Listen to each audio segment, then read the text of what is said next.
Hi, everyone. Thank you so much for joining us for another live conversation. I am super excited to welcome our guest today. I'm going to tell you a little bit about her, but I want you to know from the start that our topic is stop telling women they have imposter syndrome.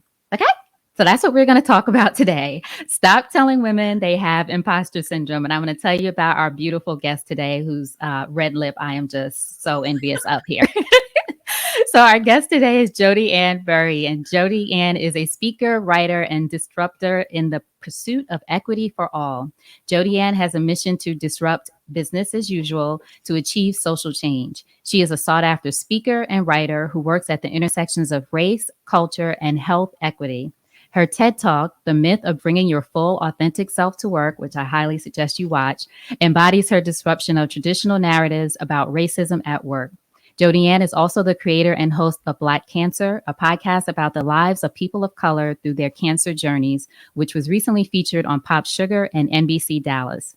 Jodi-Ann holds a master's in public health from the University of Michigan. She prides herself on being a cool auntie, a twist out queen, yes, health advocate, adventurer, and reluctant dog owner. I want to hear about that. Jodi-Ann is currently working on her first book, which we can't wait for. And again, today we are excited to talk to Jodi-Ann about the Harvard Business Review article that she co-authored called Stop Telling Women They Have Imposter Syndrome. So I know if you're watching this, you're probably going to have questions. Go ahead and pop them in the chat. We'll see if we can get to them here. But Jodi-Ann, thank you so much for being here. I'm excited to have you. Thank you so much for having me. My dog is like right here. So I'm assuming that he'll just sleep this whole conversation. But if you might see him walk around the back. Why are you a reluctant dog owner? You know what? I feel I'm justified now because of the pandemic and how COVID-19, like you saw these stories of folks who were just getting puppies and cats and how animal shelters were just empty for the first time in their history. So a couple of years ago, at a pretty serious spinal cord tumor, and the disability that came from that, and the depression and the isolation, and just how home I was all the time, I was really in a dark place. And part of my recovery strategy, both mentally and physically, was to get a dog. And so I did not want a dog. My life was too big, too global for plants, much less an animal. And so when I look at him, I'm reminded of like why I had to get him. But he's just so cute. And I don't think that my physical and mental recovery would have been the same without having him around. So he's Oh, thank cute. you. He's cute. Thank you for sharing that. And dogs are the least judgmental people ever. They're Oh like, my whether you've been God. away 1 minute, 10 minutes, 10 hours, they're like, hey, what are you doing? I How are you? know. You know? Just like, am Oh, I loved? I'm you're loved. not. You said he's sitting right up under you. Like, say something bad about me. Say that I you don't love know. me. I dare you. I know. Well, And Jody, shout yeah, out to thank all the animal owners out I there. know, dog lovers, animal owners, but I'm a dog lover too. So, Jodi-Ann, thank you again so much for being here. So, as I told you, this article, Stop Telling Women They Have Imposter Syndrome. I printed it out. Sorry for the trees, but this one I had to print out, highlight it, circle, sent it to people. A friend actually emailed it to me, like, I think you'd be interested in this. They were absolutely right. So tell us, what was the inspiration for this article? Well, for me, it started a couple years ago. I started in an industry that was very women forward, women equity. We're recording now. Today is Latina Equal Pay Day. And so, of all the demographics of women, specifically women of color, Latinas are the least paid per dollar for the same work. And so, wanted to elevate that. But as I was occupying more women's focused spaces, I just kept hearing about this concept of imposter syndrome. And immediately it kind of rubbed me the wrong way. There's enough truth in it, right? Where I'm like, oh yeah, I don't really feel like I belong. And I do question myself a lot. And so I understand the seduction of it, but it just felt like too much, like looking at me, like stop blaming me for this, And so I could never really it never sat well with me, but I kept being invited to like how to overcome imposter syndrome conferences and sessions and stuff, and it just cause always irked me. And so when the pandemic started and I got laid off, thank you Lord, listen, I got down on my knees and I was like, listen God, I know you came through for me for this whole cancer thing, but I need one more favor. Like put me on that layoff list. So just one more favor. Just one more favor. Just like Just put one me on more. that layoff list. So, after I got laid off with all the COVID-19 layoffs, I started doing my own work and tried to imagine a life where I got to say what I wanted and do what I wanted every single day. And so that kind of thing that was gnawing at me about imposter syndrome kept coming back up, and I started doing virtual workshops about imposter syndrome specifically for women of color, because I wanted to give that lens and that emphasis, because so often in women's focused spaces, women equals white women, and we get marginalized even as we're trying to be inclusive. So I've been read the original study, which I encourage people to do. It is available online. I think it's only like 8 pages or something. What's the original study called? Do you remember? Something imposter phenomenon. It's from 1978. Okay. So if you we'll find it. Yeah, you'll find the original study. And you mentioned it in the article. Yeah, I mentioned it in the article. So I encourage people to read it. Like, how was this concept even developed in the first place? And what of that feels true for you in that? And how has our understanding of it evolved over time? And so I used that to then start poking at, well, you had like no Black women, no women of color in this original study. How do you develop a concept that we're applying for everyone, just based off a small subset of folks? And started calling that into question and creating some work from that. So I was very passionate about it and had invested that time. And so in the summer, I had a socially distanced lunch with my co-author, Ruchika Tulshan, and she had mentioned, just casually, just updating on her life, that she was writing an article for the Harvard Business Review on imposter syndrome. And as soon as she said imposter syndrome, I was like, did you read the original study? And I could not stop talking about it. And she's like, that's it. We're writing it together. And I was like, wait, what? Oh, awesome. Look at that. And so, she had been doing her own work on it. I think also at that time with COVID-19, mostly women of color were losing their jobs. The stress of caregiving, the stress of being in that sandwich generation where you're caring for children and caring for aging parents. Folks in the DEI space were kind of the first ones to lose their jobs. And then the flip of that, after George Floyd was murdered, then it's like everyone's looking for particularly Black folks to talk about racism. And it's just like, what is happening right now? And so there was a lot to talk about how we think about women in the workplace. It's not about confidence. It's not about any of these things. There's so much happening around us. And even more so now with the pandemic, that is uniquely challenging women of color. You for damn sure better not tell me that I'm an imposter when I'm dealing with all of this stuff. And so we were able to take like the best of her ideas and the best of my ideas and to create something that neither of us would have been able to create on our own. So I'm so excited about the article and its reach. It's almost at 1 million page views right now. Oh, it's going to be there. Absolutely. I can't imagine that it's not there yet. I've looked at it myself like 1 million times. I appreciate You're not counting that. me. I appreciate that. And so to see That's that awesome. It's really taken a hold for so many people, it just means so much. It means so much. That's awesome. Thank you for sharing that. And I saw recently too that you were on Dr. Brene Brown's podcast. I have to listen to that. But yeah. No big deal. No big deal. That was nothing. She just said it was a must read. Okay.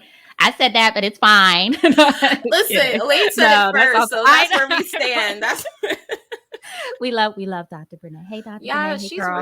real. No, that's awesome. She's so real. would you say then that you are you and Ruchika are suggesting that imposter syndrome actually doesn't exist, or would you say that you're suggesting that there are other things to consider when considering the impacts of, or when considering what we call imposter syndrome, especially as it relates to women and women of color? Yeah, I will never say that it does not exist. What I've been finding myself say is, the feelings or the experience that we call imposter syndrome to signal like what people understand it to be and to also challenge it at the same time. And so when we think about imposter syndrome, and it was first coined as imposter phenomenon, right? So how we go from something that the researchers were arguably just observing to some faux medical diagnosis about our self-worth, likely has to deal with the historical socialization that women blame ourselves for the sexism and racism and discrimination that we face every day. But I digress from that. But the definition of imposter syndrome, imposter phenomenon, whatever you call it, is, the experience of not feeling an internal sense of your own success.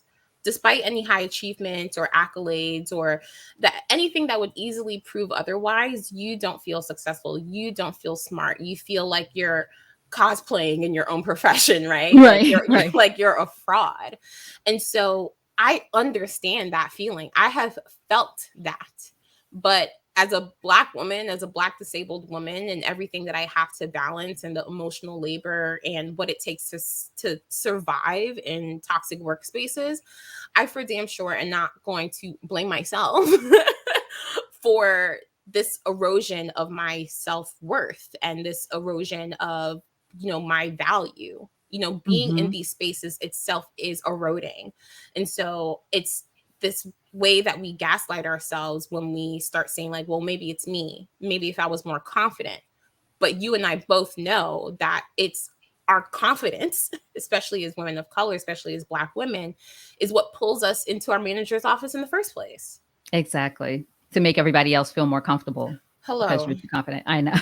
So one of the things I noticed that is sort of a thread in your work, let me know if I'm wrong about this, is this idea of management or, people in predominantly white spaces turning a mirror to themselves. So it's not that the woman or the Black woman or woman of color has imposter syndrome, or it's not that, as you said in your TED talk, that she needs to bring her authentic self to work, which I tell people that I loved your talk because I always tell people that phrase is triggering for Black women. Oh yeah. Like it's like, what is, I just feel like you're playing mind games with me. What does that even mean? And who's authentic? Oh, yeah. My authentic self based on your idea of authenticity. That's a whole other discussion. We'll have to have that in another conversation. But I do notice, would you say that that's something that is very central to your work overall of calling on organizations, institutions, corporations, all of these spaces to say, no, you look at yourself, not just look at the people you think you're trying to quote unquote include. Oh yeah. My first, wait, can I curse on here? Yeah. I don't have to. Oh, okay. Yeah. So, like, go for it. My first real talk. Okay. Real so talk. like my first kind of workshop talk, about imposter syndrome is titled "Imposter Syndrome is Bullshit." Right. And that was it. Imposter syndrome is bullshit, a workshop for women of color, right? And, workshop. Yeah. So everything I do is like workshop for women of color. It's like, anyone can show up, but I'm going to speak to us. I'm centering us. And so don't be surprised by that. I told you in the title what I was about. And a lot of my work is to call BS on stuff, right? Like to really call into question the structures and the systems around us and the language that we use to describe ourselves, right? Life and death is in the power of the tongue. My mom quotes this all the time. And so when I think about imposter syndrome, I for sure am not going to say that I'm criminally fraudulent, right? Or that I have some diagnosis of something when I'm struggling all the time to just navigate what it means to try to succeed in a really racist, toxic environment. And I'm not responsible for that. I'm not responsible for you being uncomfortable that I ask a lot of questions. I'm not responsible for the fact that you can't seem to understand that, my hair will look one way today and one way the next day, and I don't want to talk about it, right? I too deserve the silly conversations about what I did this weekend and not you interrogating me about what I did to my hair and how you didn't recognize me because that's the only thing that you're looking at. And so I'm not responsible for these things. And so with everything that I have to deal with, what I want for myself and what I want for other folks who feel underrepresented, undervalued, or marginalized is that you have enough to deal with, right? You don't need to take this on. And I think because when we think about, gender, we think about women or non-binary folks. If we think about race, we think about Black folks, folks of color. Like you look at me as if I'm the only one who has a race, or I'm the only one who has a gender, or I'm the only one who has abilities in terms of how I move and how I exist in the world.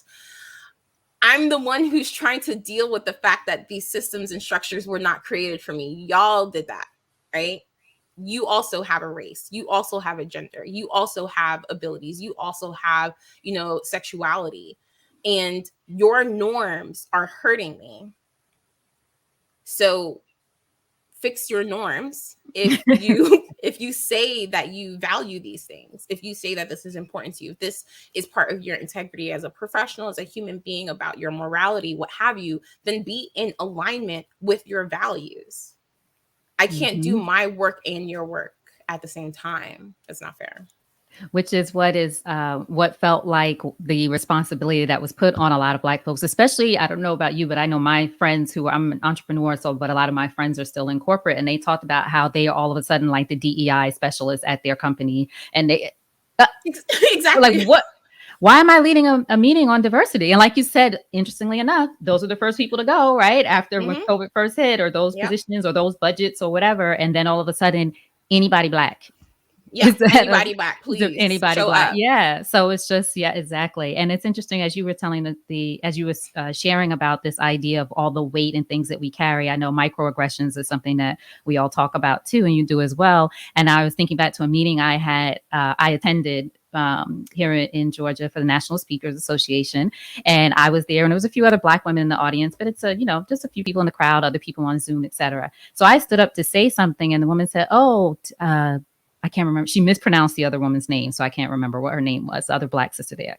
And I was like, oh, no, I'm Elaine. She said, oh, okay. I talked, blah, blah, blah. Later, I go talk to this woman. I meet the woman who she thought I was. Jodi-Ann. This sister had long braids. And she was sitting right there. It's not like it was a room of thousands of people, and the woman who happened to be a white woman forgot who I was like, I said, oh, was she trying to say and she was like, yeah. So then we spent like the next 10 minutes talking about how did you get us mixed up? Like, she had long flowing braids. She had on black. I had on, it just was and it wasn't intentional, obviously, or I should say, hopefully. But it felt so dismissive, like, so wait, how do you get us confused? But those are little things that, again, whether intentional or not, doesn't even matter, are little microaggressions or things that affect us. Because now she and I are both thinking, oh, so we're not even distinguishable from each other, even though we look nothing alike. And by nothing alike, I don't mean like we don't have the same face. We have different hairstyles, one's short, one's long. So anyway, I just wanted to share that as an example of a simple moment where within these structures, we all don't realize the role that we might be playing in being dismissive of people, or not letting people know that they matter, or taking the time to, one, know how to pronounce a person's name, but then also take a moment to say, oh, that's a different person than the other. So I'm happy to have conversation about that. Totally. That was a trigger for me. I was just like, it was just it feels like that. And it sounds so small to folks who don't experience it, but when it happens to you all the time, you're like, do you see me? Right? Do I matter here? Are you paying attention? And it happens in different aspects of your life. I was on a flight the other day, and I was going to Arizona, so there's just like maybe 4 Black people on the whole flight. I will say this: the first time I was going to Ghana, every single person on the flight was Black, and I was like, yes. Okay. I walked in the plane, I was like, yes. So you're like, hi. Everyone's like, she's happy. Nice to see you. Yeah, it felt like that. And then so I was on this flight, and there just happens to be another Black woman behind me. And this white woman was getting into the row, and she said, and she looks at me, and she goes, oh, do you want to sit next to your friend? I saw you two like hanging out in the waiting area. And I looked at her, and I was like, oh no, that was the other Black woman. And I just turned around. I was like, I'm not even going to engage. I already know what went down. I advocated for myself. I checked her, in my own way, and I'm done. And then I can hear her saying, oh, no. And she's telling me that I know her, and insisting that she is totally cool to like change places with me. And it's such a tiny thing, and yours as well. But that happened to me a while ago. And I can remember moments like this years, like decades. Because there are little stabs at your, yes. And so if it didn't matter, why can I tell you stories from not even just months ago, but like 20 years ago, right? It's this constant trigger, this constant erosion that like, oh, you shouldn't be here. I don't even see you, right? I can't even distinguish you from the other Black person that I saw. And then I'm going to defend that, Right. it's so, Or of course I got you mixed up. Like, why wouldn't I yeah. get you mixed up? Everybody's the same. And Nicole says on here, they're not even microaggressions anymore. It's just aggressive at this point. Oh, yeah. Because you Nicole, know yes. better. You You know, know better. you know better. You meant to do that. Exactly. Thank you, Nicole. And if anyone else has any questions, I've taken us off a little bit. We're still in this general area, Oh, but yeah, what yeah, we are yeah. talking about today with Jodi-Ann is stop telling women they have imposter syndrome. And this is from her Harvard Business Review article, which I have the link in the comments or in the description. You all should be able to see it, as well as a link to Jodi-Ann's website to find out more about her. But if you have any questions or comments, go ahead and drop them in and we will make sure to address them. So, Jodi-Ann, something else that you wrote in the article: even famous women, from Hollywood superstars such as Charlize Theron and Viola Davis to business leaders such as Sheryl Sandberg and even former First Lady Michelle Obama and Sonia Sotomayor, have confessed to experiencing imposter syndrome. So why do we think as women, even as you say in this article, and as we talked about, some super successful, we might think have no reason to think they have imposter syndrome? I mean, these are women who are first in many of their categories. Sonia Sotomayor is certainly First Lady Michelle Obama. Is it just because it's so prevalent, or that it's been, as you said, translated into this diagnosis for women? Or is it a like a what's the word when you try to be not self-defeating? You try to, No. yes, yes, Is it? Oh, yeah, deprecate, yeah, yeah, yeah. self-deprecate. Self-deprecating, Is yeah. it something like we're trying to be self-deprecating as women? What do you think it is? Well, this is kind of like a thank you next situation for me, where it's like, yes, thank you, imposter syndrome, thank you, imposter phenomenon, for giving some language to this experience. But next, because we want to move on from that. And so, like I said, the idea is so seductive because there's so much of it that is true. I do feel like I don't belong here. I am questioning myself. I am doubting whether I deserve to be here, or if I'm up to snuff for this. I totally get that. But when we think about these women like Viola Davis, who publicly talks about, everyone keeps calling her the Black Meryl Streep, Meryl but they don't Streep, pay her paper. like Meryl Streep, right? And so, or give her the types of roles that Meryl Streep has. And so, yeah, you do that enough, I'm gonna be like, am I good enough? Like, is this true? If you underpay me and I'm literally the only person in my category, yeah. If you look at a set of things and one thing is different, one thing does not belong. Like, I totally get that. And so I appreciate imposter syndrome for the time that it was the thing that we went to be able to kind of be this proxy term to publicly and like kind of nicely talk about racism, talk about the experiences of sexism, talk about the experiences of homophobia. Those are harder conversations to have publicly. But imposter syndrome, as the proxy for that discrimination, as the proxy for that bias, is a much easier pill to swallow. It's more palpable as a concept for kind of public consumption. So I Mhm. totally get that. And I'm not saying that anyone who says that they have experienced imposter syndrome are wrong, or that they're dumb, or that they hate themselves or whatever. I think there's enough in it to help give language to our experiences. But anytime institutions of power take up concepts, like if your company is willing to pay for you to go to a conference to address your imposter syndrome, like be question that, Mm. right? Because imposter syndrome, like I said, it looks to you as the problem. You be more confident, you go learn some more skills, right? Like you learn how to have executive presence and all that kind of stuff, fake it till you make it. And I, company leader, manager, whatever, don't have to do anything about the fact that I've only promoted one Black person onto the leadership team, like in history, or that I won't be transparent about pay inequities at this company, or I don't want to do anything differently about giving you poor performance reviews or interrupting you in meetings and all the time. And all these little moments that erodes at your sense of belonging, erodes at this feeling like I'm not smart enough.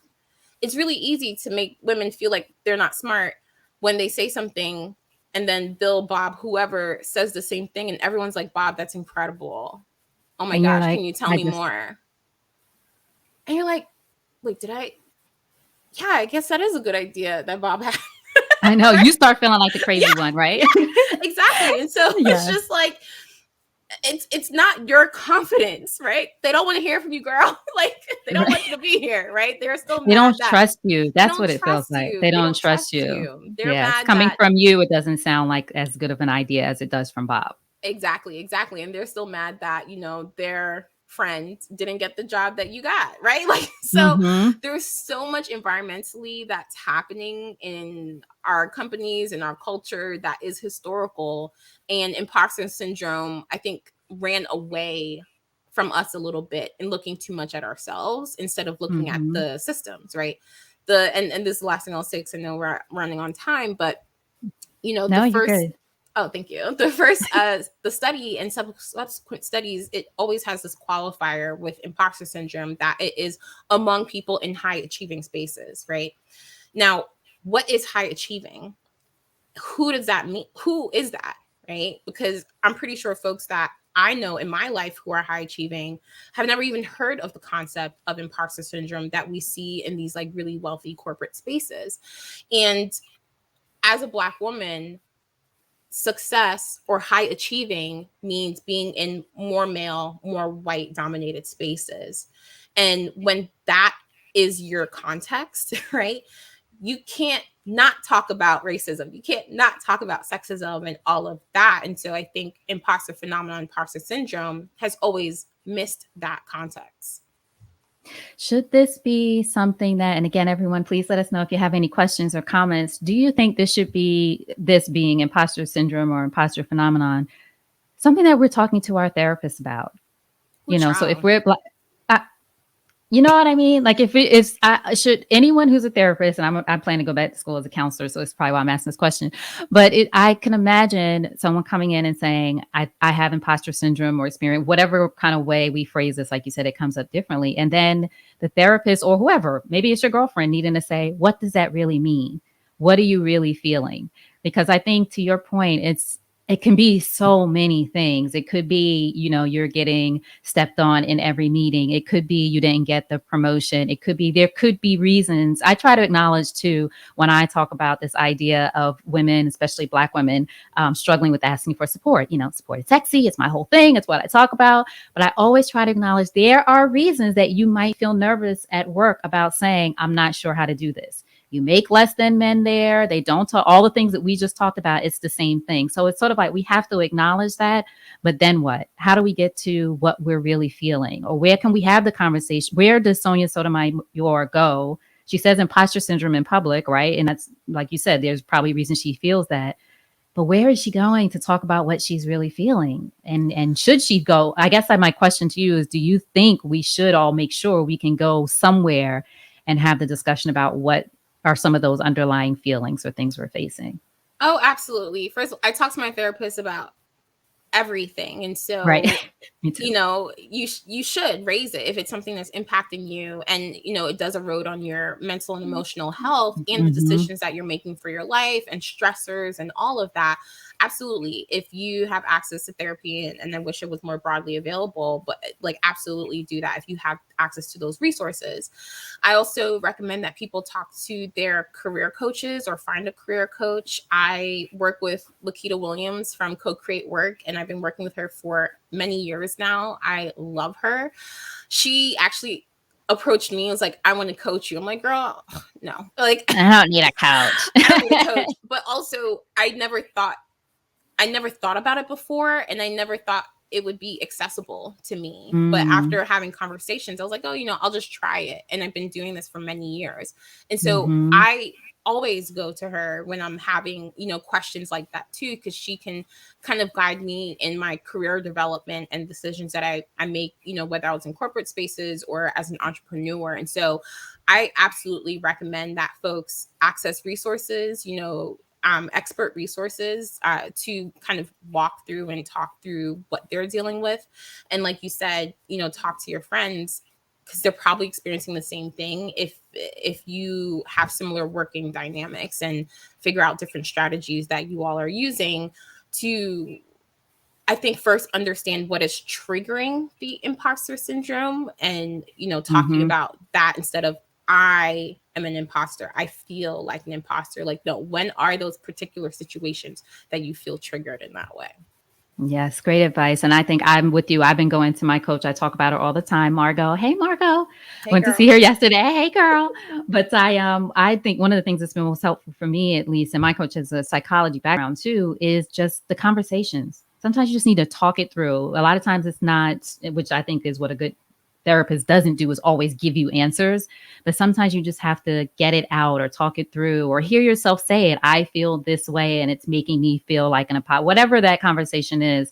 But as you said, Jodi-Ann, we have to find spaces where we can do that, whether that's online. Please give me later, you can give me the link to the person that you just mentioned, the coach you mentioned. Everyone, I'll put it in the comments later or update the description. Also, Cerebral is a great website that has online therapy access, affordable, I guess you could say, access to therapy, medication, there's resources out there. We're going to take care of you. Okay, a couple more questions for you, Jodi-Ann. So at one point you wrote in the article, in truth, we don't belong, as we've been talking about, because we were never supposed to belong. So if we know this and we know all the things that you and I just talked about imposter syndrome, how do we reconcile that in our professional lives? Do we stay with the company and try to change things? Do we just know crap's not going to get better? Do we reconcile it, or do we do something else? What do you think about that? As women of color, how do we deal with that? Yeah, I mean, I first and foremost believe in agency and autonomy. And so I don't want to tell anybody, like, listen, girl, quit your job. Because I don't want anybody email me saying, like, what happened to my health insurance? Exactly right. Are you going to pay me now that I quit my job? Yeah, I don't want that. I get nervous when people email me saying, like, oh, I read this article and I quit. And I'm like, I don't want that I didn't say responsibility. that. Exactly. Do not, let us be clear. Do not quit your job, especially, Just like yes. that. I'm not That's advocating for not that. what we're saying. But I think, what I appreciate about the wisdom of Blackness is that we know this. We know that institutions were not developed for us. They were not created for us. If anything, they were created intentionally for our detriment, right? And so when I think about, like, how do you reconcile that, it's like, that is the truth, right? We know this. And on top of that, I remember in, like, fourth or fifth grade, you get all those books about the first astronaut, the first this, the first. So we have been and continue to be socialized in firsts, right? Even to this day, we're still creating firsts, Black person, Black woman, whatever, to do this. And so I think, and maybe even in your own personal life and in your family history, right? Like, my parents were both the first to leave Jamaica and to migrate to the United States, right? And for both of their families, and they created a bunch of firsts for themselves that I witnessed and was raised and socialized under. And so we know this, that we're always pushing in spaces that we had never been before, don't want us to be there, and want you to close the door behind you, right, as you're trying to open it up to bring more folks along.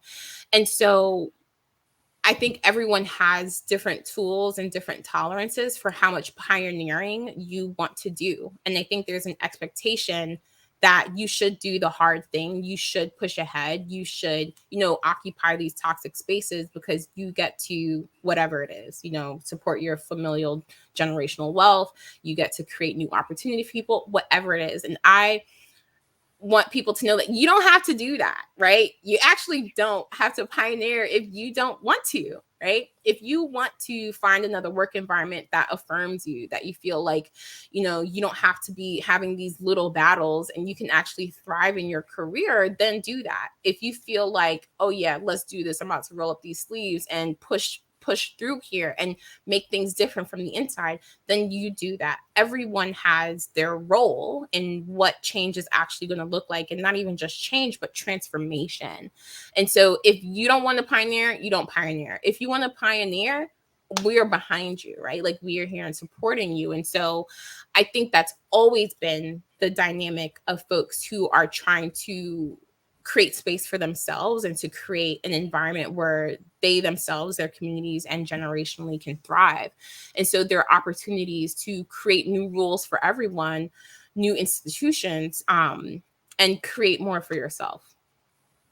I love that. And that's, I mean, it's so powerful because I think I always talk about, I'm going to write about this one. Maybe we should write about this one day, black calculus. Like there's so, every decision for us, there's so much more that's behind so much of it, especially, I mean, in professional spaces and personal spaces as well. But it's like, I'm doing all this. Well, if I don't do this, if I don't take this job, then what does this mean for the next person? If I do take this, and what does this mean for me and my family? And if I don't, all these decisions that we're, again, especially as women, I'm not saying men don't, but women, especially with family and parents, children, all these other things that we're considering. What does this mean for me? What am I going to have to deal with? Again, with my girlfriends, I know I talk to a lot of them who are in corporate spaces, and it's never just the decision right in front of you.